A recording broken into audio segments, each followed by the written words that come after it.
Hey guys, YouTuber 100 here. Alright, now here I am with more of these Rise and Fall of John Hughes reviews. And now next up for my next review, now this is going to be a review for Planes, Trains, and Automobiles. So this is another John Hughes film. Like Pretty in Pink, I never had actually watched this one before. I'm really not sure why I never really watched this one before. I mean, yeah, I said before, like in my Pretty in Pink review, how I never really had seen that movie before because it just really seemed like that movie really was more like geared towards like a female demographic. Yeah, but with this one, I'm really not sure why I never watched it before. I guess I just really never did get around to really like watching this. Maybe I just saw it, but I was thinking like, maybe I'll watch this instead, or maybe I'll watch this instead, or yeah, they're just like a lot of John Hughes movies I really like, and yeah, there's just like this real one really just like this really was never like one that really did come to my mind to watch. So yeah, so I guess that's why I never really did really ever watch this movie prior to when I saw it to make this review. Yeah, but I finally did see this film first time, and yeah, I gotta say this one was once again a pretty good movie. I mean, like Pretty in Pink. I mean, I don't know if I really go so far to say that this really is like among John Hughes's best movies because yeah, seeing this like I really do like a lot, like do like numerous of his movies more than I did like this one. Like of course like when I just talked about Ferris Bueller's Day Off, how much I really love that movie. So just as an example, like this movie really is not on the level of Ferris Bueller's Day Off. Yeah, but overall, I mean, I still did like this movie. Yeah. So once again, along with writing the movie, John Hughes did direct this film as well. And this movie overall, like I said, it is pretty good. I mean, this film pretty much just does follow like the buddy road trip style of films where like it has like two guys that really are just kind of like a like they meet and they're like totally different personalities. Like one is just like this like really like guy that all he's trying to do is just get home, but he meets like the other guy, and then yeah, the other guy really is just like always around him, kind of like just annoying him and aggravating him and all this stuff, and the other guy is like just trying to get away, but the second guy just like keeps like getting back into his life and all this stuff, and yeah, but then eventually over time like they do start to get along and then they become friends, and yeah, you do know the story. I mean, yeah, I mean there's just been so many movies that have had this type of story, so yeah, so you know the formula for how this works. Yeah, but yeah, like I said, this really is done like in a really good way. I mean, it is kind of similar to National Lampoon's Vacation, how pretty much the entire movie they're just like on the road trying to get to their destination. But yeah, it of course is different because it's not really just a family vacation; it's just trying to get home. Yeah. So yeah, so it is like different. It's not really like totally copying what the original National Lampoon's Vacation did. Yeah. So of course, like this movie does star Steve Martin and John Candy, and yeah, and they both are like really good in this movie. Like they both work off each other like really well. I mean, yeah. So usually, like Steve Martin, like we knew to Steve Martin being like this, like always like kind of like just like really like silly characters for most of his career. Yeah, in this film, like we do like get some of that, but at the same time, like Steve Martin also does like kind of like have a more serious side to him. He's not like just entirely goofy throughout this entire movie. Yeah, so I do think that like this movie really does do like a good job of really like making Steve Martin kind of like a mix between kind of like a serious character, but as well as like being like kind of like goofy and silly in the movie as well. Yeah. And John Candy in this film, he is also like really good as well. Like John Candy has been in numerous John Hughes movies. Yeah, and in this one he is pretty good. I do like how he really is like the one that just is always kind of like always being around Steve Martin's character. Like they just like end up meeting, and then yeah, he's just John Candy's character is just like always around like Steve Martin's character in the movie, and yeah, and he really is acting like very like just yeah, he's like very unorthodox throughout the movie. Like he really is just like kind of like sort of like aggravating Steve Martin's character and also kind of like acting weird and all this other stuff. Yeah, and yeah, and there are times in this movie where like throughout it, like like Steve Martin's character does end up like just getting after him and yelling at him and all this stuff, but then oh like like there are like yeah well whenever that stuff does happen eventually like Steve Martin's character does realize kind of like how he may have been like overreacting and then they do like make up and that really is just kind of like and goes on throughout the entire movie how like John Candy's character really is just like aggravating Steve Martin's character. He gets after him, but then they do make up and they just like are like constantly like on the road trying to get home and yeah, you know all the stuff. Yeah. So as by the title, Planes, Trains, and Automobiles, like as you can see, like they spend most of this film like just on the road. They're like at first they start flying, but then their flight ends up like getting delayed due to weather conditions. So as a result, then they just continue with the trip on the road. Yeah, and that is pretty much like how it goes down. Like by Planes, Trains, and Automobiles, you can guess by that they just take like all these different like automobile transportation throughout the film. Like they take cars, they take buses, they take trains. Like they just do take a whole bunch of uh, transportation modes to get home. Yeah, yeah, but yeah, like I said, I do think that this is really good. Like there are funny moments throughout it, like especially like from John Candy. Like John Candy has really just like really helped was really hilarious in his career. Yeah, and of course like Steve Martin also does have like some funny moments in the movie. Like there's that one scene in the movie that really does have me convinced that that's the reason that this movie is rated R because yeah, there's at one point where like a rent a car situation goes wrong for Steve Martin's character, and he unleashes like a whole bunch of f bombs in a single scene. So yeah, it really does have me convinced that that is really like why this movie is rated R. Yeah, but yeah, I do overall. Yeah, like I said, I do like this movie. Like this movie has kind of like sort of become kind of like a tradition for people to watch on Thanksgiving because yeah, that is when this movie is set. Because yeah, Steve Martin's character is like trying to get home to spend Thanksgiving with his family. Yeah, yeah. So yeah, due to that, like this movie really is kind of like a tradition for a lot of people to watch on Thanksgiving Day. Yeah. Yeah, so yeah, I guess like you can consider this like a Thanksgiving movie due to that factor. Yeah, but yeah, but like I said, yeah, this really is like a really entertaining movie, and yeah, and what's really like interesting about it is that because of, like how entertaining it is, it really just seems to go by fast. Like this movie is really like an hour and a half, but as I was watching it, it really did seem to go by pretty fast. So yeah, I just found it like kind of like a interesting that like this movie really did like seem to really go by really fast for an hour and a half movie. Yeah, yeah, I even like noticed like as like it got to like the halfway point, I was like, really, it's already halfway done. Yeah, yeah, so it was really kind of like interesting that this movie really does like seem like that. Yeah, so yeah, so overall, like I really just don't know what else to really say. I mean, it is like a really good movie. It is really entertaining, and yeah, just both Steve Martin and John Candy both do like really good jobs in this movie, really working off of each other. Like they really do have like really good chemistry together. So yeah, so I really just don't know what else I can really say about this movie, but yeah, it is an entertaining movie. So yeah, so I guess I would probably give this film.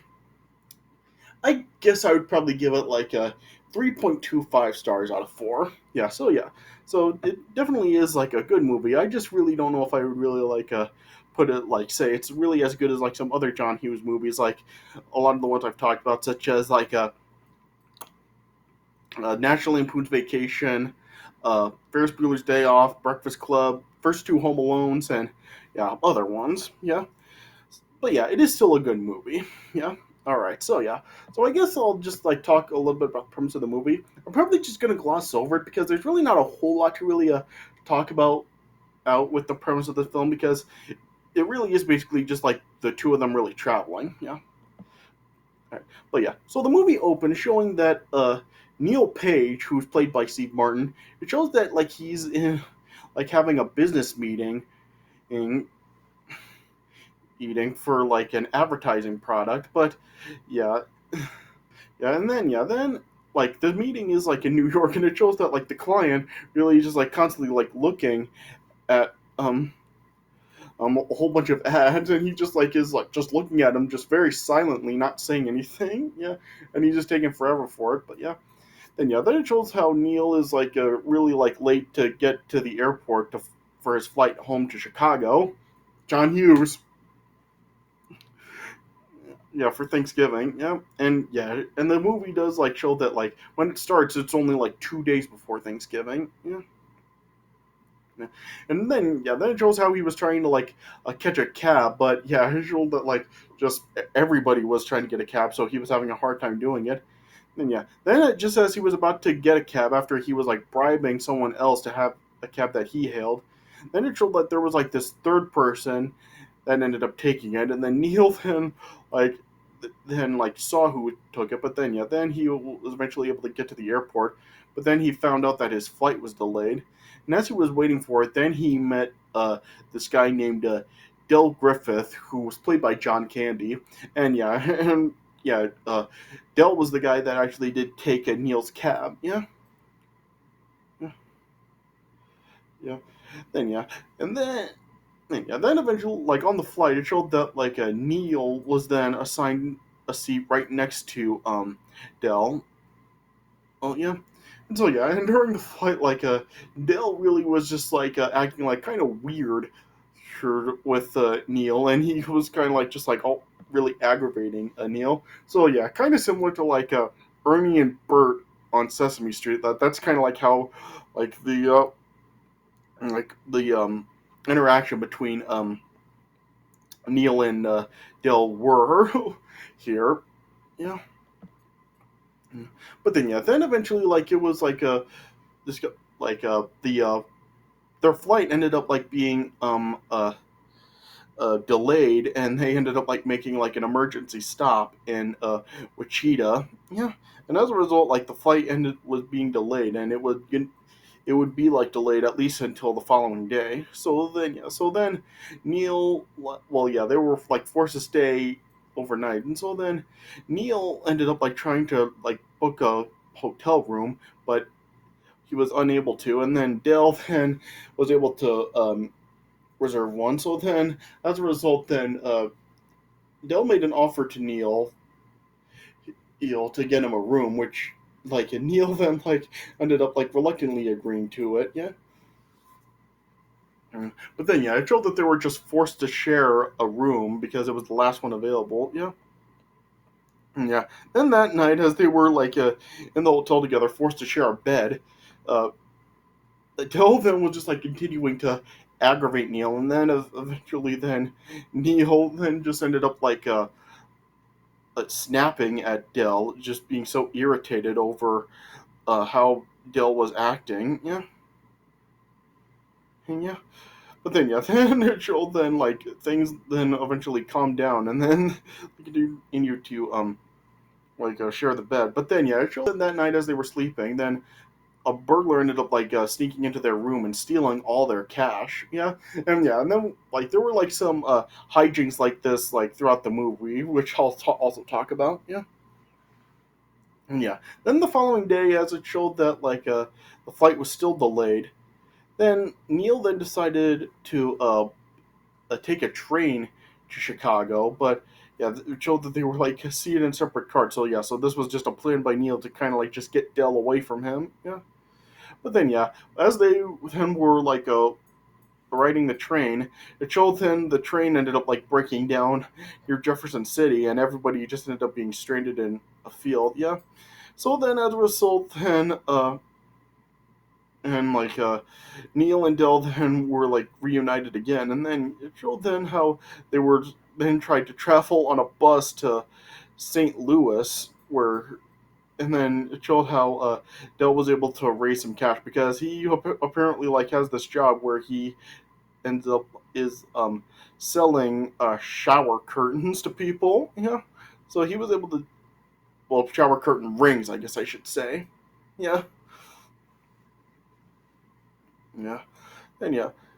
Then later on, as Neil and Dell were having lunch together, Neil then was just like trying to get Dell away from him some more. We're just saying that like because they're having so much problems together, he felt that it would be better if they would just like try to get there separately. And so then Dell ended up like being like offended by that, and so they ended up parting ways again. Yeah, and yeah, then as a Neil was like attempting to rent a car, it shows that like the car that he was like was he was supposed to be renting was not actually there on the lot. Yeah, and it shows him like the bus that brought him to the car was ended up taking off without him. So then he just ended up being forced to just walk a long way back to the terminal. And then he just like lashed out at a rental agent. Yeah. Then as he was trying to like get a taxi to Chicago, then like he ended up insulting the dispatcher, and the dispatcher just punched him. But then Dale then arrived in his own rental car and then ended up taking Neil with him. Yeah. Then of course they started to argue again. But then during that night, as Neil was like sleeping in the car as Dell continued to drive, it showed that there were some more shenanigans. It showed that as he was trying to just fling a cigarette out the window, it ended up bouncing off and actually fell into the back seat unbeknownst to Dell. Yeah. Then Dell also got his jacket stuck on the seat of the car. Yeah, and it ended up causing him to kind of just spin out off of the freeway. But then then he then attempted to then get back onto the freeway and drive. But then it was shown that he was actually driving in the wrong direction. Yeah, yeah, and it showed that they just drove right in between two buses and wound up damaging the car or in the process. Yeah, but then as they just pulled over to try to compose themselves, it then showed them that the cigarette ended up setting fire to the car. Yeah, yeah.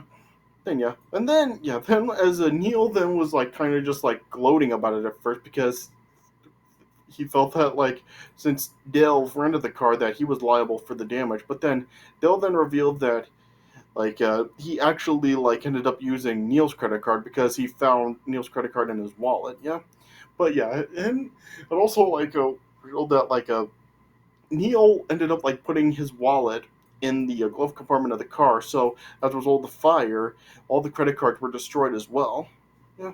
So then as they continue driving now in the burnt car, and then Neil then ended up renting his own motel room for the night.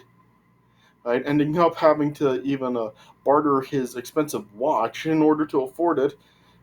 Like Dale just didn't really have anything like that, so he was pretty much just left high and dry, and so he just like attempted to just sleep in the car, but the car just was a mess. At now it was just charred and roofless, and so then as he was just talking about seemingly talking to his wife, yeah, Neil eventually ended up sympathizing with Dell because it was snowing outside, so he just realized that Dell would freeze outside. So then he then let him in the motel room. Yeah, yeah. Then it just showed how they were just laughing about the events and just sharing some miniature liquors and everything. Yeah. Then the following day, then they continued to drive, but then their car ended up being impounded because it was seen as unroadworthy. Yeah, but then eventually, then they were able to get a ride back to Chicago with a trucker. When though they had to actually ride in the refrigerated trailer of the truck. Yeah, but then they eventually did arrive in Chicago, and at the L station, then Neil thanked Dell for getting him home, and then they said their goodbyes, and then Neil took a train to his neighborhood. Yeah. Then as he was starting to really think about the trip and everything that he had been through with Dell, then he went back to the station and showed that Dell was still sitting there. And then as Neil was asking Dell why he was still there, Dell was really just explaining how he doesn't actually have a home because his wife had actually died 8 years earlier. So then, as a result, then Neil then brought Dell home with and then then they then eventually then arrived back at Neil's home, and then he was reunited with his family, and they all met Dell. And then yeah, then it showed the film ended with Neil kissing his wife and Adele looking on. And yeah, and that's how it ended. Yeah. Yeah, and yeah, there was also kind of like a funny post-credit scene showing that the client from the meeting at the beginning of the film is still trying to decide which ad to choose, with partially eating Thanksgiving dinner on the table. Yeah, so yeah, so like I said, this is overall a pretty entertaining movie. Like Steve Martin and John Candy really do make a great duo, and it's a really entertaining movie. There's funny moments throughout it, and just all the hijinks that does ensue with like their money getting stolen and just them having to always like hitch other rides each back to Chicago. Like it is really entertaining to watch. So yeah, so this is overall a pretty good movie. So if you haven't seen it before, I do give it a recommendation. It is just like a really entertaining movie, and you'll get some laughs out of it. All right. So yeah. So like I said, I give the film a 3.25 stars out of 4. All right. So yeah. So I guess that's all I can really say about it. All right. So this is it for my review of Planes, Trains, and Automobiles. So I hope you guys did enjoy this review. Yeah. And with John Candy being so good in this film, yeah, of course, like I said, he did do like other John Hughes films. Yeah. And yeah. And we'll talk more about John Candy in my next review. Next up, we're going to be talking about another John Hughes film with John Candy starring in it, and I'm sure a lot of you probably do have an idea what it is. Yeah, so that's going to be coming up next. So stay tuned for that. All right, but yeah, but I hope you guys did enjoy this review. So thanks for watching, and I'll see you guys later.